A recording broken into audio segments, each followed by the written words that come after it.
Hello everyone, आप सभी का इन्फिनिटी क्लासेस में हार्दिक स्वागत है। आज की जो हमारी क्लास होने वाली है वो प्रागैतिहासिक और आद्यैतिहासिक काल से संबंधित इंपॉर्टेंट फैक्ट हैं जो आपके सभी एग्जाम में, चाहे वो सीजीपीएससी हो, व्यापम हो, सीजी के कोई भी एग्जाम हो, शिक्षक भर्ती का हो, सभी में आपको मददगार रहेंगे। तो चलिए स्टार्ट करते हैं।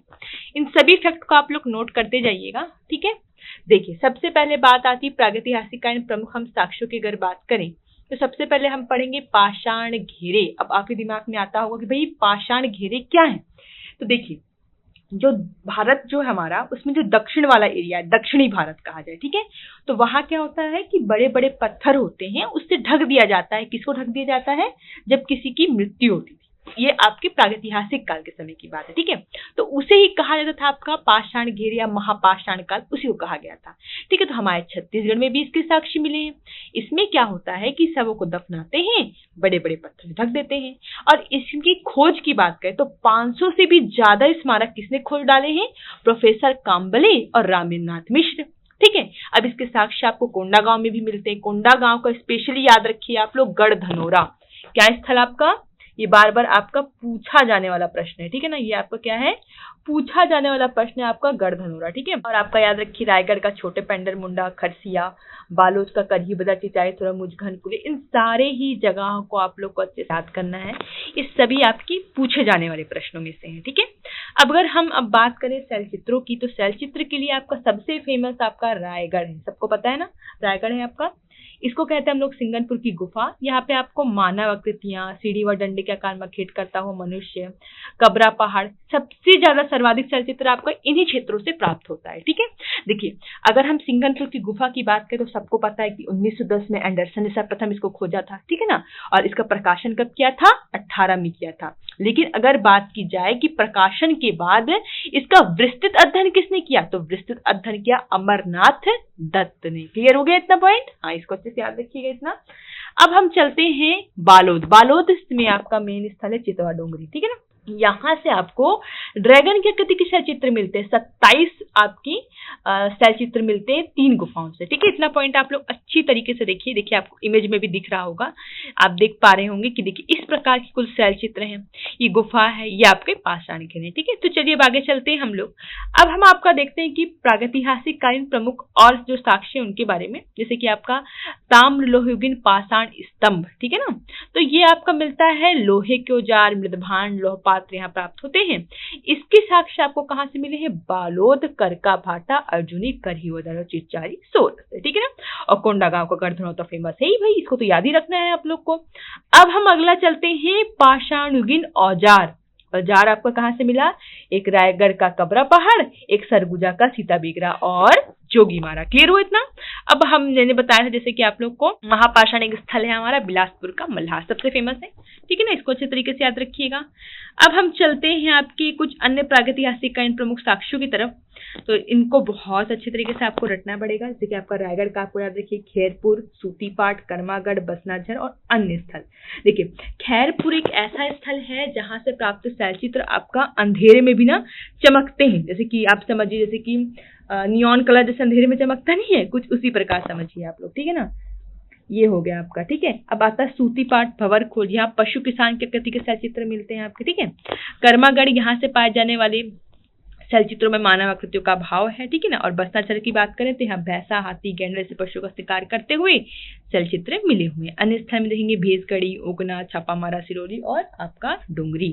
अब सारंगढ़ में है गाताडीह, बालोद में चितवा डोंगरी। यहाँ के शैलचित्रों में ड्रैगन की आकृति के साक्ष्य आपको प्राप्त होंगे, इसको पढ़ चुके हैं हम लोग। और कांकेर का चरामा के स्थल है, यहाँ से आपको शैलचित्रों के साथ एलियन के भी साक्ष्य प्राप्त होते हैं, ठीक है ना। अन्य स्थल की बात करें तो खिरखेड़ा, उड़कुड़ा, गाड़ा गोरी, ये स्थलों का आप लोग को बहुत अच्छे तरीके से याद करके रखना है, ठीक है। अब प्रागैतिहासिक इन प्रमुख गुफाओं की बात करें तो एक गुफा है आपकी बोतलदा की गुफा, और जिला जो कि रायगढ़ में है। ये जो है विशेष इसमें यह है कि ये छत्तीसगढ़ की सबसे लंबी गुफा में से एक है ना। और यहाँ पे कई आदि मानव गुफाएं भी प्राप्त हुई है, किंतु इन गुफाओं में शैलचित्र व शैलों क्या है? अभाव है। अगली गुफा आपको याद रखनी है सिंघनपुर की गुफा, और जिला कहाँ पे है? ये रायगढ़ में, ठीक है। विशेष क्या है इसका कि ये सबसे प्राचीनतम गुफा है और यह गुफा दक्षिण मुखी है, और यह गुफा पाषाण कालीन शैलचित्रों के लिए प्रसिद्ध। देखिए, सिंघनपुर हो गया, कबरा पहाड़ हो गया और आपका जो बोतलदा हो गया, ये सभी बहुत इंपॉर्टेंट गुफाएं हैं। ये आपका बिल्कुल बेसिक है, इसको तो आपको रटना ही पड़ेगा, ठीक है ना, और कोई ऑप्शन नहीं है भाई, रटिए इसको तो बिल्कुल, ठीक है। कबरा पहाड़ जो है वो कहाँ पे है आपका, रायगढ़ में है। ये आपकी क्या है, दूसरी प्राचीनतम गुफा है, ठीक है। अब अगर हम सरगुजा की बात करते हैं, सीता बेगरा गुफा, जोगी मारा गुफा, लक्ष्मण गुफा और बिलद्वार गुफा है। सक्ती में आपको याद रखना है कि रेनखोल गुफा है, और बस्ता में आपको याद रखना है कुटुम्बसर गुफा और कैलाश गुफा। इन नामों को आप लोग को रट लेना है क्योंकि ये पूछे ही जाते हैं, ठीक है। चलिए अगला चलते हैं हम लोग। अगला हम देखते हैं नामकरण। अब भाई नामकरण की बात आती है कि छत्तीसगढ़ का नाम किस किस समय पे क्या क्या रखा गया था, ठीक है। अगर हम बात करें आपका वैदिक काल में, कब का बात करें हम लोग, वैदिक काल में, तो उस समय मध्य छत्तीसगढ़ को क्या कहते थे हम लोग, बस्तर। मध्य छत्तीसगढ़ जो है आपका, उसको कोई नाम नहीं था, ठीक है। बस्तर और मध्य छत्तीसगढ़ में विभाजित था। ये ऊपर वाला पोर्शन जो देख रहे हो मध्य छत्तीसगढ़ का है, नीचे वाला जो देख रहे हैं वो बस्तर का है, ठीक है। अगर हम मध्य छत्तीसगढ़ की बात करें तो वैदिक काल में कोई उल्लेख नहीं मिलता, लेकिन बस्तर को बोलते थे क्या, दक्षिण दिक बोलते थे। अब कब बोलते थे, वैदिक काल में भी, उत्तर वैदिक काल में, ठीक है। रामायण काल में क्या कहा गया भाई, दक्षिण कौशल और दंडकारण्य। महाभारत काल में छत्तीसगढ़ को कहा गया प्राक कौशल और नीचे वाले भाग को कहा गया कांतार।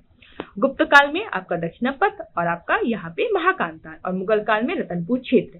तो ये सारे स्थलों को आपको याद रखना है। मैच द फॉलोइंग में आता है ये आपका, और आपके जो 4 MCQs बना के देगा, 4 ऑप्शन में आपको ऐसे घुमा के दे देगा, और आप लोग को बनना चाहिए ये स्थल, ठीक है। अगले टॉपिक पे चलते हैं, हमारा आद्य ऐतिहासिक काल, ठीक है। तो आद्य ऐतिहासिक काल क्या है भाई, इस काल में आपको कोई भी लिखित साक्ष्य तो मिलेंगे, लेकिन उसकी आप लिपि नहीं पढ़ पाएंगे। क्यों नहीं पढ़ पाएंगे भाई, क्योंकि उसकी लिपि है भाव चित्रात्मक, मतलब उसमें चित्र बने हुए हैं। तो अब ये लिपि को अभी तक पढ़ा नहीं गया है। इसके अंतर्गत आपको क्या आ जाता है, आपका सिंधु घाटी सभ्यता वाला क्षेत्र आता है पूरा। और छत्तीसगढ़ में इसकी क्या है, आपकी कोई भी साक्ष्य नहीं मिलेंगे। अगर बात की जाए छत्तीसगढ़ की, तो छत्तीसगढ़ में इसके कोई भी साक्ष्य आपको नहीं मिलेंगे।